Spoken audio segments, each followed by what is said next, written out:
could come in and have a seat, please.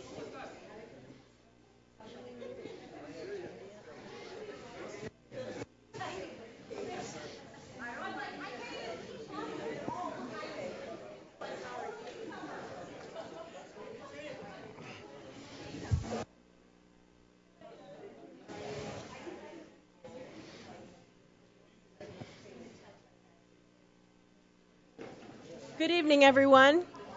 If everyone could please take a seat, and we're going to get started. Thank you, everyone, for being here tonight. If we could get started. My name is Joe Galvan with the Las Cruces Public Schools. Before we start with our superintendent's presentation, I just want to let you know, if you're here in the audience, there is a microphone in the center aisle that you can come up during question and answer period, which is after his presentation, and you can ask your questions. We also have some questions that have come in earlier from emails and telephone calls, and we'll get to those before we leave at 6 o'clock today. If you're watching from home, don't wait until the end to email your questions in so that we have time to be able to get to as many as we can. So thanks again for coming, and at this time I'd like to introduce our superintendent of Las Cruces Public Schools, Stan Rounds.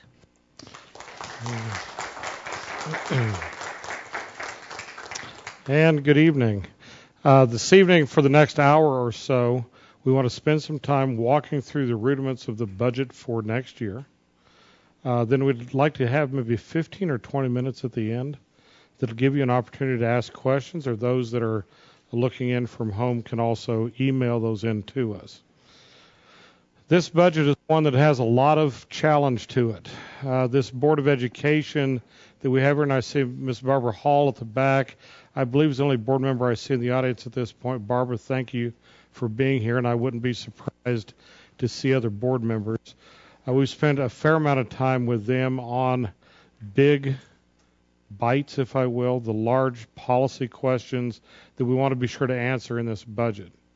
To lay the threshold, since the 2008-2009 budget year in New Mexico, there was a huge revenue downturn. You may remember that there was ARA money, AARA money, that came from the federal government to help state governments make budgets work. The state of New Mexico, like most states in the union, have had trouble transitioning back over to self-sustaining budgets. We had hoped rolling into this year that we would see an increase in oil and gas ad valorem taxes, because that's a major contributor to the state's general fund. It's also one of the most volatile pieces of the general fund. As we began to prepare the budget that for the year we're currently in, we assumed that oil and gas would go up. At the time, this time last year we were doing budget, oil was at about $78 a barrel. It was projected to go over $100 a barrel, which it did, but then in November it began to cool off, and by January, and in fact today's spot price is about $47 a barrel. Now, the reason that's important is for every dollar rise or fall in oil, the impact on the state's general fund is about $7 million. And so we're working with about $500 million less than we thought we might be working with in the current year. Now, this legislature is fairly generous in trying to provide some equity and funding, but unfortunately we see very little new dollars, and we'll show you that. Let's look at this year's budget. This is the budget we're in the current year. I want to talk about the big parts of the budget, and we're going to go down to the general fund part, and even more particularly to what's called the operational fund, and that's the fund that the state equalization guarantee, or the state dollars, primarily funds. It's also the funds that we use to do most of our business, and that is educating children, and it's primarily people. And so we're going to talk a lot about people tonight. Now, if you look at this, you'll see the general fund was about $194.7 million for the current year, and that's the large part of the chart that you see there. We had capital outlay of about $58.6 million, and that's that next larger square that's there. And these are mostly dollars we're spending either out of mill levies or out of bond issues for our buildings and improvements. Our debt service levy is at about 9% of the total, or about $28.7 million. And that's how we pay off the bonds that we have in place. You then have federal and grant funds. You hear terms like Title I, Title II, IDEA B. Those are the funds that are swept into that category. And while they do have people attached to them in most cases, it won't be the focus of our discussion tonight. Those funds are relatively stable. They're not growing. There's something called the ESEA reauthorization going on in Washington. We're not quite sure where that's going. We're on a continuing resolution at this point today, and those funds are flat. So let's look at the position compared in the current year budget and the budget we're proposing for next year. In the current year budget, you'll see that our beginning cash balance was about $8.2 million. And I'm going to talk a lot about cash in just a minute, because that's one of the larger stories in the budget considerations we're taking today. We also have the state equalization guarantee in the current year, about $177 million. Other revenue, about $2.85 million. And those are revenues generated locally, mostly from our local property taxation that is able to be operationalized under state code. In the current year, we had about $188 million, with about $184.9 million that we expect to expend in the current year. So what you're going to see is that the cash balance that began at $8.2 million will land at the end of the year at under $3.3 million is our projection. So what that means is that we're starting next year with about $5 million less dollars from cash to use in our budget, because you see every penny we have in the district, be it carryover money or new money, it is all budgeted. Sometimes folks think we have a big box in the bottom of my drawer that has a pile of cash in it. The fact is that's not true under public school budgeting process. We budget every dollar we have, both cash and new money, or we call it recurring, which is something you get every year, or non-recurring, which is money you have in a savings account. So as you look at this, our state equalization guarantee this year is up by $2.8 million. That's really good news. Now, the reason that's there is three reasons. One, the legislature increased funding just slightly, which increased our unit value just slightly by $20 a unit on $4,200 worth of per unit value. So it's a very small number, about 0.5%. Our other revenue is down. Our cash is down. So when you look at the total resources available for budget for this next year, it actually is $2.7 million less than it was for the year that we're currently in. And that's part of the planning dilemma we've been working with as we've looked at the budget. So I want to spend a minute on cash balance. So when you look at the operational side of the world, the operational resources, about $177 million in the 2014-15 year is from that recurring source at about 94% of the total. What's important is that you see that little triangle that's taken out? That's the cash balance issue. For the current year, remember that $8.2 million I talked about? That was about 4% of all the money we would be able to spend was from cash. As we move into the new year, 2015-16, you see the percentage going up in what's coming from recurring resources at $179.8 million. But if you look at that little triangle that's up there, we're down to about $3.2 million cash, or just about 2% of our available resource coming out of cash. Let's look a little more closely at cash. So I'm going to talk about cash balance. I'm going to use the term savings account. If this was your home checking account, you might have two parts to it. You might have the part that you write checks on, that you plan to do your bills against, and everything else, and then you might have a part called your savings account. In public schools, the savings account is your cash balance. Why is it a savings account? It's because the money can only be spent one time. It's not going to be replaced. It's not going to be replaced. So in public school funding terms, we call that a non-recurring resource. You can spend it once, but once you've spent it, it's gone until you replenish that. So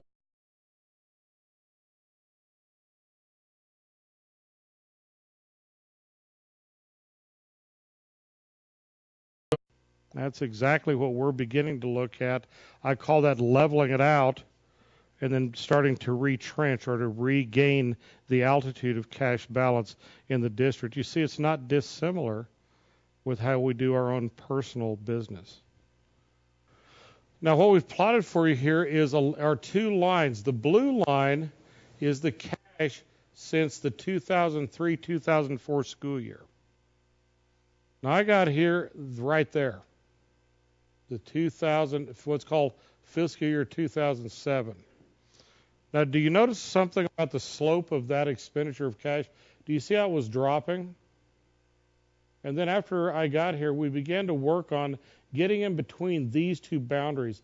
That red line is what we'll call case critical. That red line is 3% of the total operating budget. 3%.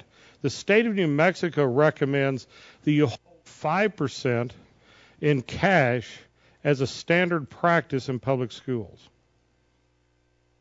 And what you're going to see as you watch this line, the upper line is 6%.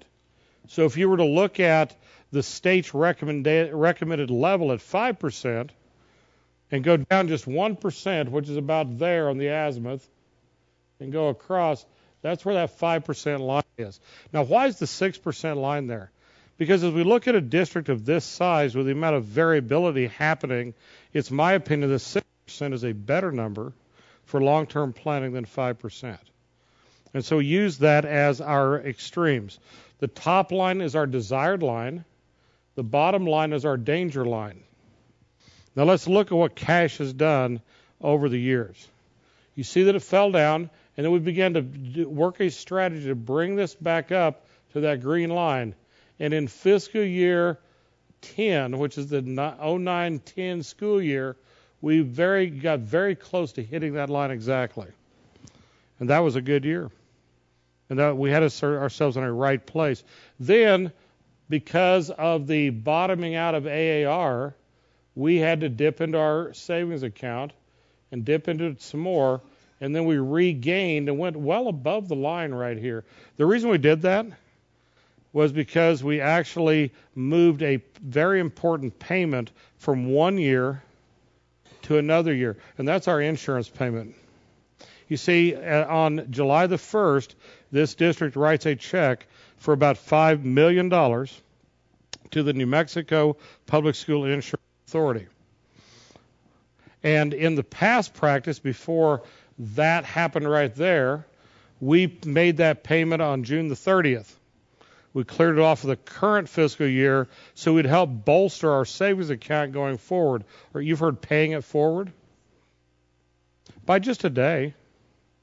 But that allowed us to have a little different leverage in our cash balance. Well, now we are in the current fiscal year, and so we don't have that leverage any longer. And that's what's created this first drop, part of this first drop. But that's what that leverage is right there. Then you'll see that as we move through time, we opened Centennial High School right here in the FY13 year. When we opened Centennial High School, we moved some staff from our high schools over to Centennial High School, but we didn't move them in the quantities with the kids that moved. You see, we moved between 300 and 350 students from every one of the other high schools to Centennial, which if you transferred all of those staff along, would have substantially shrunken the staffing at each of our comprehensive high schools. This year, as we're moving into budget, one of the things that we are doing is resizing or right-sizing those high school staffing models around how we did it in 11-12, the year before Centennial High School opened. Now, what you also see now is the cash has fallen Do you see that it's at a lower level than when I got here? That's $3.2 million. That's a scary issue. Look where the red line is. So clearly we have to correct our cash balance position. The budget we're predicting or we're presenting to you today will bring this line here next year to just about the red line. So we're still at case critical. We're not at the desired point, but we have a plan. So let me do a little reconciliation of the budget. How far off are we from having a balanced budget? So if we take this year's budget and make adjustments for the new year, here are the facts. We spent $5 million in decreased cash balance that we can't spend again. It's not in the savings account. We don't want to spend our savings account to zero. So we have to make that up just to stay even. We have an increase in medical cost of 4%, which is about $550,000. And that's our portion we pay on behalf of our employees. That doesn't include the portion that will be the increase in employee cost in their medical insurance. We also have an increase in risk insurance of over $800,000. This is our liability insurance. And that's a substantial increase. But we have to pay that bill, and that'll come due on July the 1st. An increase of $809,000. Increase in utilities will be $680,000. One of the major increases is in electricity. Electricity is rising. We know that. So's our water costs. And so those are two utility increases we've been notified of. And just like at home, when the bill comes, you've got to pay it. And then finally, our transportation cost is upside down for next year by $600,000. Now, we have been upside down as badly as $950,000. And had it not been for an adjustment in funding in the current year, we'd be finishing the year at $800,000 upside down. In other words, not enough revenue for transportation for the cost of transporting kids. And so we have a $900,000 issue to deal with in the new budget cycle. When you total that up, that is a budget adjustment requirement of $7.6 million. And so the budget we build has to make that balance zero. So $7.6 million we need to work on. So we began working on this, and I want to thank the Board of Education. I see President Flores is here this evening. I saw Mr. Frank come in just a minute. There you are. Ed, Mr. Frank come in also. And then, as I said, Ms. Hall is here also from the board. And we sat down with the board in a work session to try to figure out how could we reconcile the budget. We've asked the board for their assistance in working through what the issues might be. And here's what we did. In this side is what we gave them as opportunities to shrink back the $7.6 million. In fact, we gave the board about $11.8 million worth of options and asked them to help us go through. And we put them in buckets. So you see that terminology? Here are the buckets you might want to contemplate from a policy level to give us direction about where we should put efforts in reducing the budget. And we had each board member, in fact, select their own buckets. And then we tallied those bucket decisions, and we came within, we were just a little over $1 million out of balance, if I remember, Terry, coming out of that work session. In other words, we were still upside down. But the board worked very diligently. We want to thank them for that. So in this first list, the first thing that was looked at is the right sizing question in the budget, and that's $2.4 million. And I'm going to look at a cheat sheet just for a minute. That's 55.24 positions in the district. in teaching staff, a reduction of 55.24 positions. And so that's what we're looking at as we move down range out of that first bucket choice that the board helped us deliberate on. We also recommended that we could go down, we thought, an additional teacher at each elementary school, and that would crank another $1.2 million. Quite candidly, the board said we really don't want to go there. Our younger students are very important to us, and as we look at our equities, let's try not to go to that extreme. And so that we did not do, and that's why there's a 0 right there. We then looked at furloughs. Our calculation was that if we furloughed 3 days, it's about $700,000 per day, we could regain about $2.1 million. Now let me talk about teachers for a minute. Teachers right now today in this district are on a 183-day contract. Students come to school 177. That difference of 6 days we use for professional development. So in this scenario, our idea is to reduce professional development by 3 days, not change the student contact days at all, and teachers would still have 3 days to prepare for classes. And we know that preparation for class is very, very important to them. And so what we're recommending here is that none of these 3 would be PD days. These would be days to prepare either at the beginning of the year or at the middle of the year for the students coming back, because we know preparation by teachers is terribly important. And that nets $2.1 million. Central office staff cuts, and we'll talk a little more about that. We are making another $500,000 cut in central office.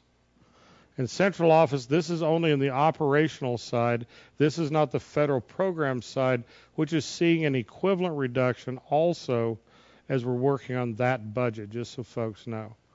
Now, one of the things I fear is that central office work is misunderstood. Central office folks are there to support our mission of dealing with students, and then dealing with support of teachers, and then also dealing with all of the things that come with the regulatory side of the world. Oh, there's also the little thing called payroll, finance, paying the bills, dealing with long-term suspensions, dealing with student discipline issues, dealing with evaluations. There's a whole list of things that happen out of central office. So one of the statements I will make is on this budget, we will be able to do less because we have fewer. And we'll have to be retooling how central office supports our mission in the district. High school, we were, if you look at the total high school staffing, to get to the level we were in 2011-12, the metric there that we used, as an example, at high school, it was 19.1 students per certified instructor in 2011-2012. To return to that matrix or to that model, we could in fact reduce by 10 more teachers than are being proposed in this budget. And so you see that option was not chosen, but that could have saved another $600,000. Then transportation. Remember I told you we're $600,000 upside down. One of the immediate things that we want to do is reduce transportation by $300,000. And so I do know there are a lot of questions about what does that mean. It doesn't mean we won't transport students. There are lots of ways to reduce transportation budgets. As an example, you put more distance between bus stops and some things like that. You run a little bit less equipment, and you're able to recoup these kinds of costs. We're working on that right now. We have to negotiate this with our contractor, by the way. Now, we also then realized that assistant principals, we had built out a process to have one assistant principal in every elementary school. And that's a good practice, especially with New Mexico Teach in play now, and the amount of times that we must do teacher evaluations, the disciplinary part of what goes on in our world and things like that. But we returned to an earlier model that in fact would have reduced 6 assistant principal positions, and that will now be 5 positions that we'll be reducing. And let me talk about that in a minute. One of the options we gave was that we would combine our assistant principals and our IS positions at the elementary schools and make them one person. In other words, the assistant principal would also be the instructional specialist, because that's a balancing question about how do you support instruction in buildings. And that was one that we deferred after talking with the board in regard to that. We also looked at the Albuquerque Public School staffing model for assistant principals. And if we were to take that model and put it in place in this district today, we would actually lose $1.3 million worth of assistant principals, and that's across all levels. To give you an example, the budget that we're proposing has a cut point for an assistant principal in elementary at 550 students. The Albuquerque model makes the cut point 800 students. And so if you're in the Albuquerque Public Schools today, for next year, their budget is based on 800 students per principal position, or per assistant principal position. And so we're 250 better in the model we're proposing to you tonight than the Albuquerque Public Schools will be building their budget on as we speak. So we decided to reduce that by 5 rather than 6. We had one school that the board felt was needing an additional assistant principal enough to leave that in place, and I won't disclose that this evening, but I want you to know the board did exercise their will, and so reducing 5 for a $335,000 savings. Now let's go to the high schools and to the middle schools, and here's what we decided to do. And again, this isn't the Albuquerque model. The Albuquerque model, in fact, would take, as an example, in the assistant principal's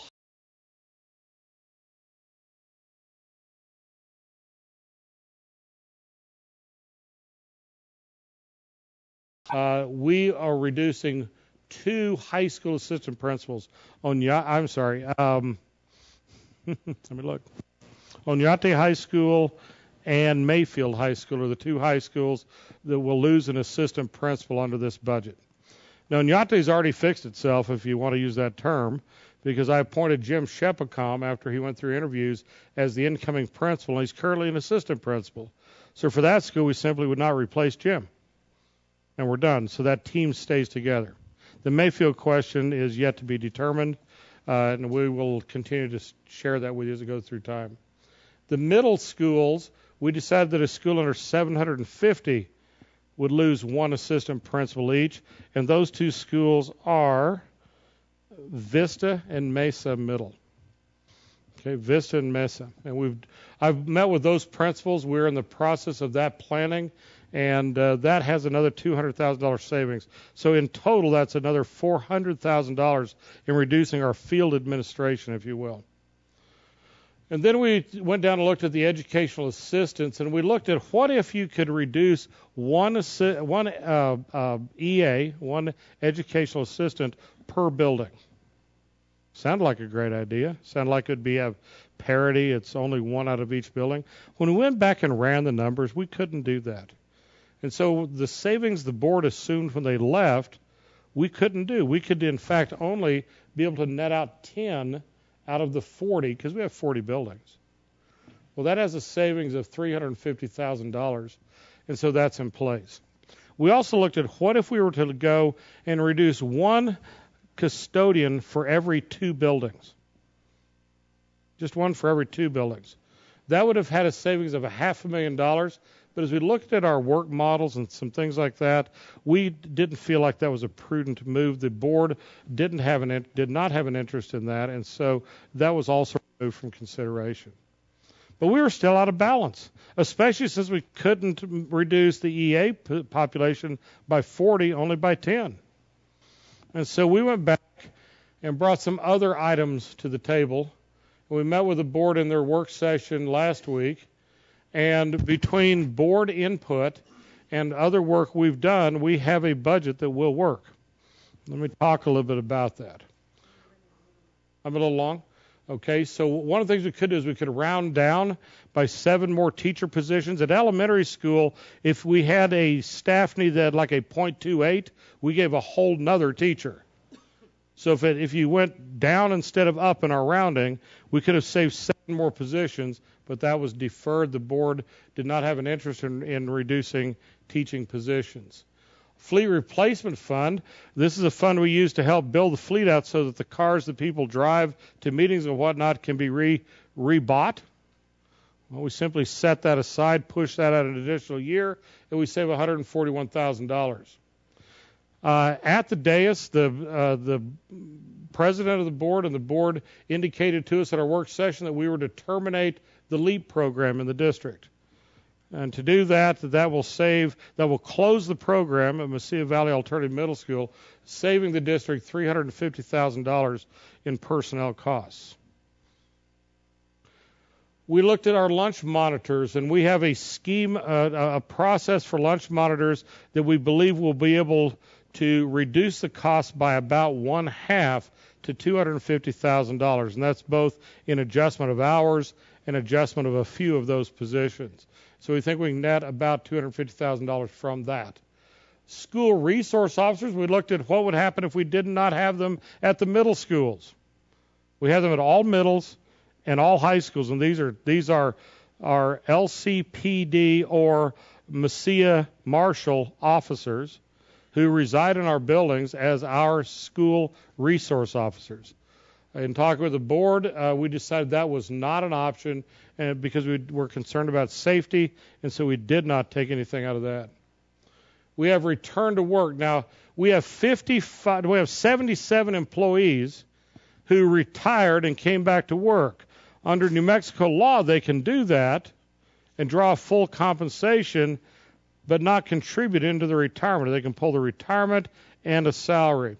Now, the reason we've used this is we've been able to get a lot of very high-achieving, capable leadership teachers who are willing to come back and do additional work as long as they don't have the penalties that are involved with us. We've been paying both their part and our part. And at the direction of the board, Madam President, they suggested return to work should be slashed completely. We put that in as a way of increasing our training and experience index, which contributed this year about $1.2 million new dollars to the district. So we're afraid to chill that too much.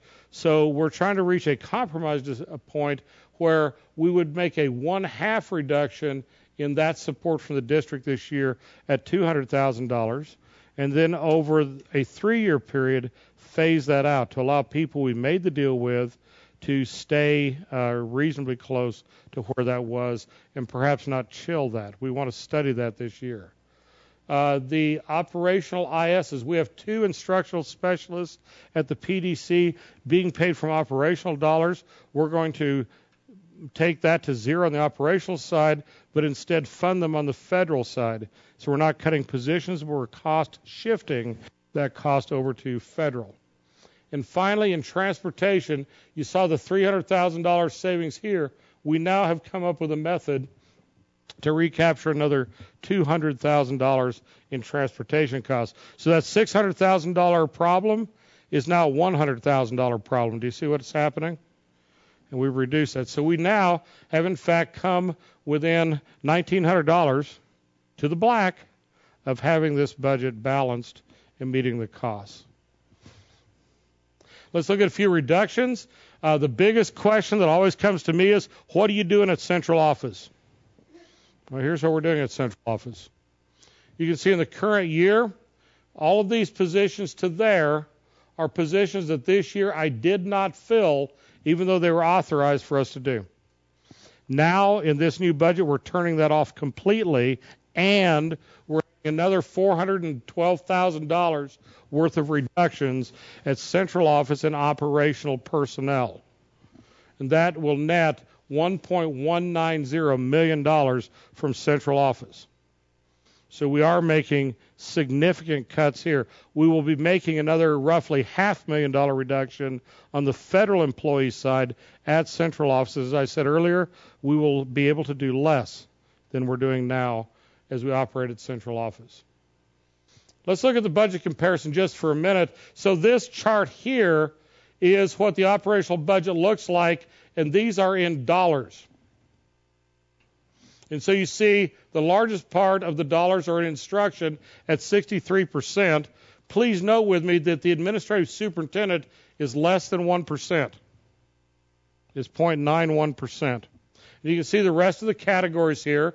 Student supported 13%, school administration at 7%. That's after the cuts of the APs we talked about, and on and on. Maintenance personnel at 13%. And so what you'll see here is the administrative superintendent cut is a 21.2% cut. In instruction, teachers, EAs, we're making a 1.2% reduction of cost. So let me put this in perspective. If the cost being done at administrative superintendent, that and central services were put together, and we translated that to instruction, I would have had to cut 350 teachers to equal the cut we're making at central office. Now, we're not doing that. We're cutting 55 positions, not 350. You can see the others rolling out. School administration, there's your APs, 8.5% down. So we're taking our cost from this year budget at $188 million down to $185.5.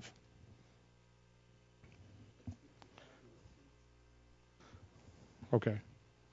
Now, the operational budget comparison, this is by employees because that's the money.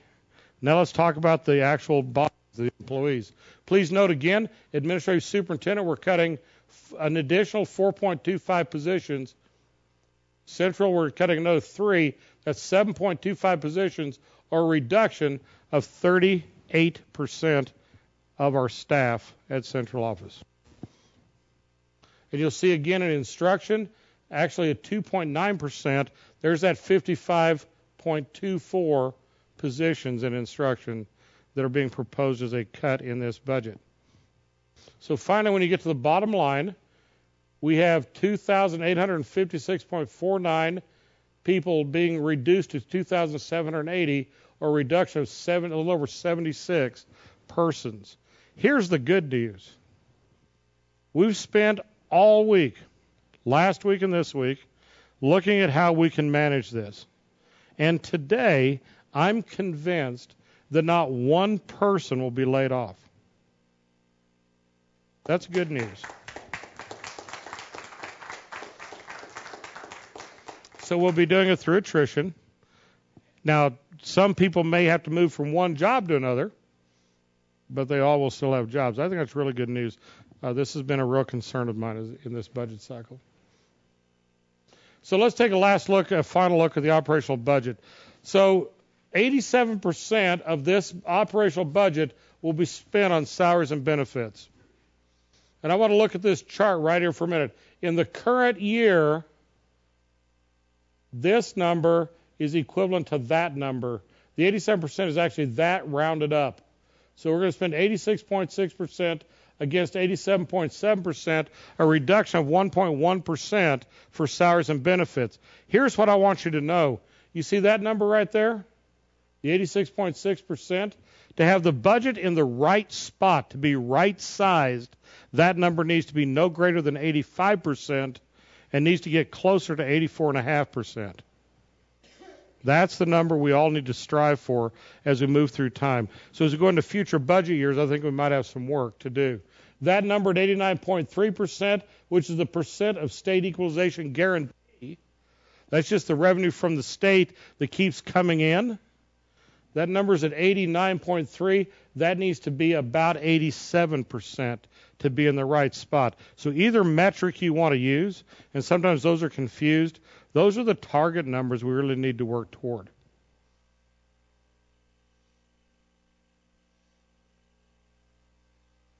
So what are the next steps? The school board will take action on the budget on May the 26th. We have to submit the budget to the Public Education Department on the 29th of May, and the budget will take effect on July 1st, 2015. So this evening was an opportunity for you to see and now ask questions about this budget. I'm open to questions. Thank you, Mr. Rounds. We have several that came in on the email, so I'm going to start with those. As if anyone wants to have a question in the audience, they can come forward. The first question is about testing. It says, my suggestion is to cut the amount of testing that goes on. I assume there is a lot of expense in giving thousands of students too many tests. How much is spent on testing? I think the school board should start there. Be sure I give you a good number. Oh, yeah. I believe that, and I looked this up, this year we're spending right at $800,000 for testing. We have a lot of testing in place, and we're trying very hard to call out the testing that isn't required by the state. In the budget assumptions before I brought you this evening, we have trimmed all of the testing that is non-required out of our budget. And it actually factored into $120,000 that was we've already taken credit for in our budget build before I presented these numbers to you today. Tim Hand and his group had already moved out on that. So next year's testing will only be those required by the state or by the federal government. And that'll be paid for by the district. Thank you. The next question says, just wondering if those who already received notices of reemployment for next year are safe. Yes. If I've given notice of reemployment, which we have for most categories, not all, but most categories, that's our contract with you that you have a job next year. Now, it doesn't tell you where you're going to be or exactly what you're going to do. If you're a teacher, it'll say, as a certified instructor, but it won't say where, because that's yet to be delineated. We're working very hard. I wanted to look at Dr. Liz Marufo. There you are, Liz, and her staff, Tracy O'Hara and others, have been working with me and with Mr. Dean for the last 4 weeks to really dial in to make sure that people feel seamless as we get to the end of the year. We want folks to know where they're going to be. And my pledge to you is to do everything we can to answer that question. There are a few places that we're having to be relatively constructive with, and we will get that done for people. And Liz, thank you. We are attempting to contact everyone. Those promissories we made, that notice of reemployment, that's done. So no, you don't have to worry about your job. We have a couple of different people asking about furlough, so I'll try to put those together. Okay. How is making staff take a 3-day unpaid furlough cost savings? You will need to hire and pay substitute teachers to fill in when the LCPS teachers take their furlough, correct? Will you also reduce staff at central and satellite offices? So let me go there. So the furlough is for every employee except food services. And the reason for that is food services already is on a shortened year because they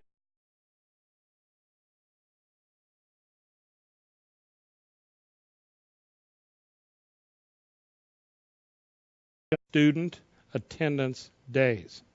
They're staying the same at 177.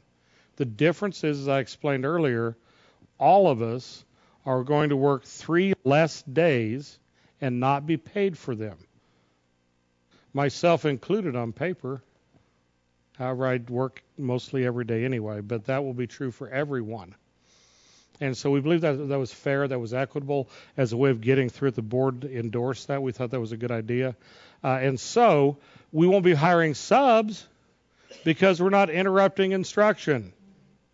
It'll be on days that would be training, and we're not going to be training anymore. Okay? And so that's the difference. Now, does it mean we'll have no professional development? No. Our summer institutes will still be there, and that runs on its own. Most of that's federal money we use, Title II that we use to do that with. That'll still happen. It's that beginning of the year work we did where we had mandatory professional development. That's simply, we had 2 days early and 1 day mid-year. Those simply go away is our plan. And so there's no need for subs.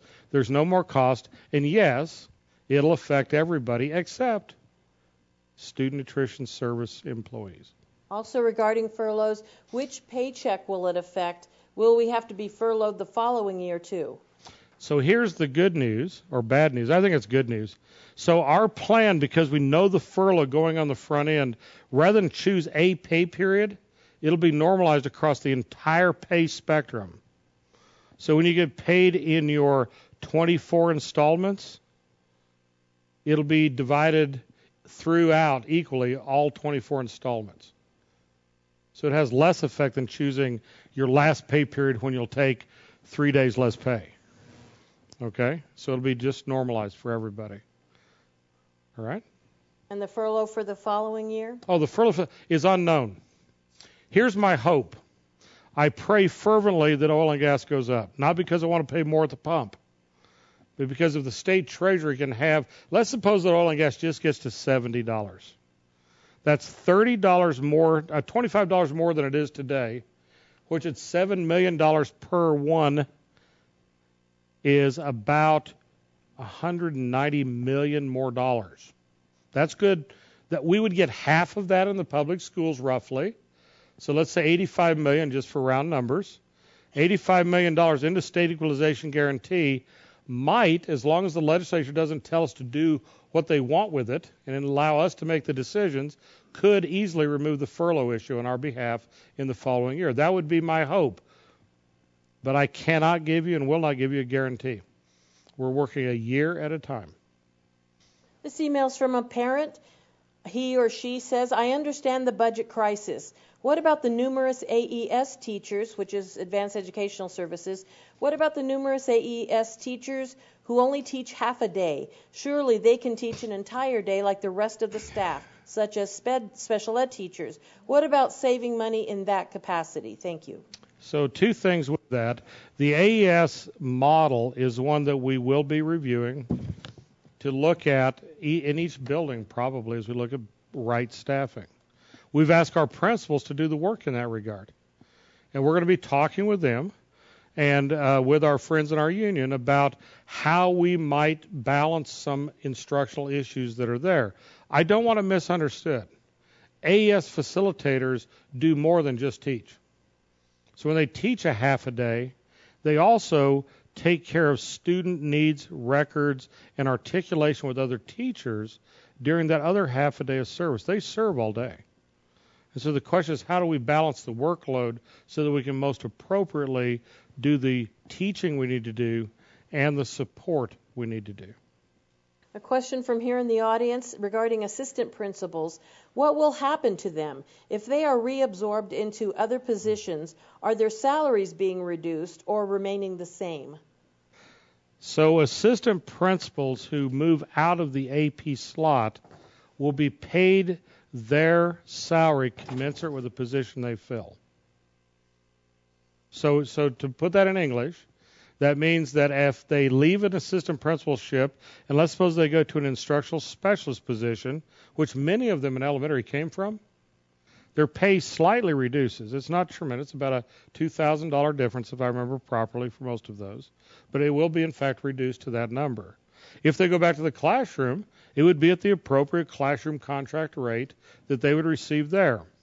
And I'll tell you, I have one AP that we talked to today, in fact, that said, I want to go back to the classroom. And they understand the salary difference that will create. They also understand the workload changes that creates and everything that goes with that. You see, we have a wonderful bunch of professionals in this district in all categories. And we all understand what this is about. Here's the rest of the good news. We have some retirements in the administrative ranks that some of these APs will probably be filling. In fact, I know for a fact because we spent this afternoon looking at that model and what we think we know about what's occurring there. And in many of those cases, we're going to be using some interview techniques and some matching techniques to be sure that what they bring to the table is what's needed in the building, and we form the right relationship teams administratively in each building. And this is hard work, and we understand that it impacts people's pocketbooks, and we understand that it has tremendous effect on their lives.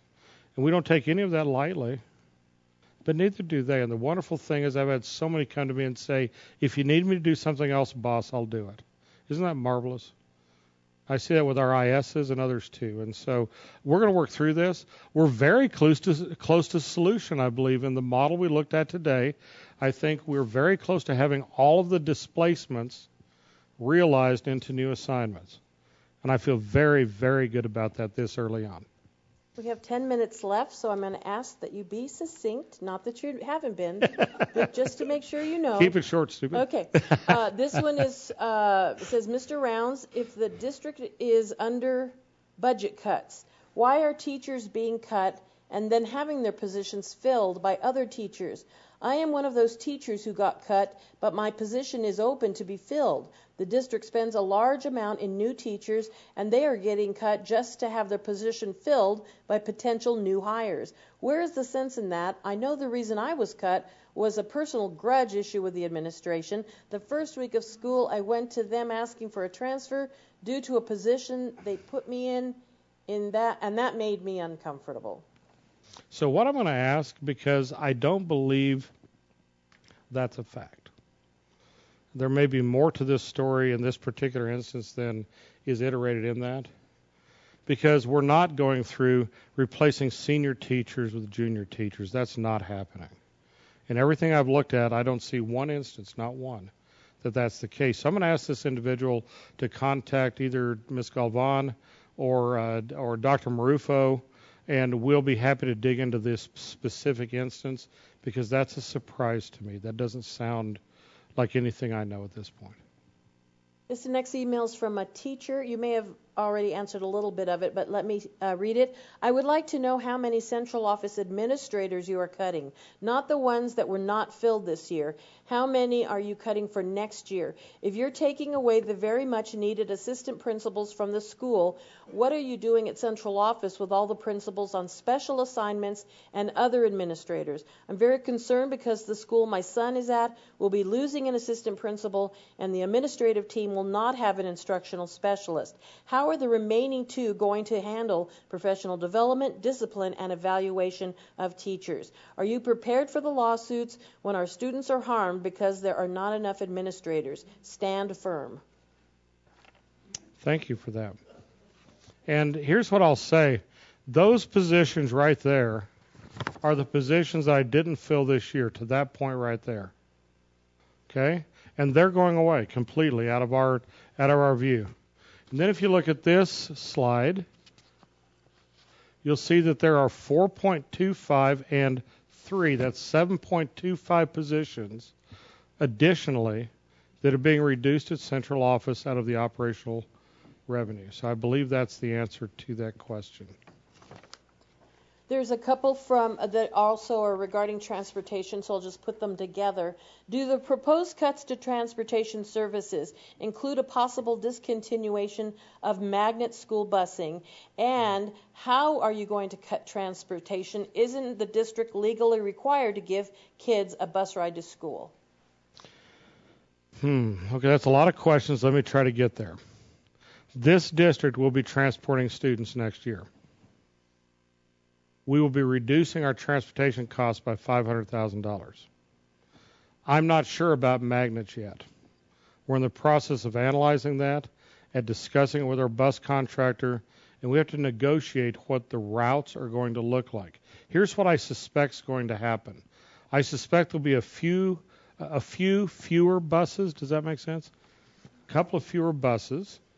I believe that there will be longer times between bus stops, and I believe that will bring this budget likely into alignment. I'm not sure on whether or not we'll have to discontinue the bus service, though, for magnet schools. That has a cost of about $300,000 a year. And the up and down of that is if parents are delivering their students mostly to magnets by car, that might be a reasonable cost change. I need to know the ridership, and I don't know that today. We do know that some parents are unable to transport their children to magnets, and we have always been very cautious to get into that decision point. We'll be equally cautious, and today I don't know that answer. We will let everybody know once we have an answer we can share. This one could be answered quickly, I think. What kind of raise will the superintendent be getting? A 1.5% reduction, like everybody else, because I'll be having that 3-day furlough issue occurring. So there'll be a reduction. Oh, I'm sorry. I'm also returned to work. So I'll be losing half the leverage from the school district on that portion too, which means my net reduction will be 6.5%. The next question, were you done? Yes. I'm sorry. Okay. The next question, shouldn't the legislature allocate enough funds for a school district to remain solvent? Are there emergency funds that can be given to LCPS? So, yes, they should. They haven't always. And I'm not blaming our legislators. This is a very tough time. It has been a tough time for legislators. When I began superintending in 1983, the portion of the general fund pot that went to public schools was 53%. So 53 cents on every dollar in the general fund came to the public schools proper. That number is now 43%. So I support retrenching that back. The issue is that we began to pay for Medicaid as a state. And so rather than taking it out of the whole general fund, they took it from public schools and in large part, not completely, but in large part, put it into Medicaid, which we all have to make our own decisions about. Was that a good move or not? As a school person, I didn't like it as much as other options they might have done. We need to really revisit that. If we were to return to what I started as a superintendent in 1983 in, it would cost $750 million more dollars into public schools today on today's metrics. And we wouldn't be having this discussion at all. What was the second part of that? I guess that was it. Emergency funding. So the legislature put out $2 million of emergency funding for the total of all 89 school districts in New Mexico. I think there is a very unlikely chance that we would see any of it because we, believe it or not, are better off than most districts under 500 students. And that's where the emergency money has went. Last year they spent almost $6 million on those school districts without us at the trough. That has been reduced to $200,000. I worry for my colleagues in small districts in New Mexico, and I don't intend on asking to have any of their money. You have enough time for a wrap-up, Mr. Rounds? So let me say this. This is a tough budget year, but I think we have a budget thanks to the Board of Education and the staff and others that have worked on this that I think spreads out the impact across a number of areas. I think it produces a fair budget. I think we all share in that balancing act. And here's what I know certainly. As we go into business next year, we will take care of our kids. And every day they'll still go to class and receive high-quality instruction, and we'll support all of that goes on. Because Las Cruces Public Schools, among any district in New Mexico, has the mission of children first really taken to heart. And I'm proud of that. And I'm proud of the work each and every one of you in this room does and everybody who works in our district. And we're going to be fine. We're going to get through this. I've seen a lot harder times. When I was superintendent in the Hobbs Municipal Schools, I had 1 year with 10,000 students and the next year with 8,500 students. Imagine if that was the gravity of the loss of revenue we would have to deal with. And we survived that. So I certainly know we can survive this. So I appreciate the board for their input, their work with us on this, and I appreciate all of you. If you have any further questions, please contact us on our website or contact Joe Galvan. We'll be happy to share any information with you that we can as we move toward adoption of this budget. Thank you.